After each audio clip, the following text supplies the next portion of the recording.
নির্বাচনী ইশতেহারে ঘোষণা করেছি, আমরা আমাদের ৩১ দফাতে ঘোষণা করেছি। আমরা গণমাধ্যমকে সর্বোচ্চ দায়িত্বশীল স্বাধীনতা নিশ্চিত করার প্রতিশ্রুতি দিয়েছি। আমাদের সরকারের বয়স মাত্র ১.৫ মাস। আমরা আমাদের প্রতিশ্রুতি অনুযায়ী গণমাধ্যমের সর্বোচ্চ দায়িত্বশীল স্বাধীনতা নিশ্চিত করার জন্য সংশ্লিষ্ট সকল অংশীদারদের সঙ্গে আমরা আমাদের আলাপ আলোচনা শুরু করেছি এবং আমরা আশাবাদী সকলের আলোচনার সম্মিলিত ফলাফলের ভিত্তিতে আমরা আমাদের কাঙ্ক্ষিত লক্ষ্যে পৌঁছাতে পারব। গণমাধ্যমের উপরে যে নির্যাতনের ইতিহাস, ফ্যাসিবাদের কর্মকাণ্ডের তা একটি অনিবার্য অঙ্গ। আমরা গণতান্ত্রিক সংগ্রাম করে ফ্যাসিবাদকে উৎখাত করেছি।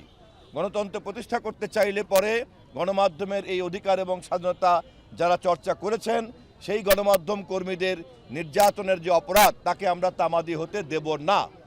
এই অপরাধকে চিহ্নিত করার জন্য আমরা সাংবাদিক প্রতিনিধিদেরকে সাথে নিয়ে ইতিমধ্যেই তালিকা তৈরি করার উদ্যোগ নিয়েছি।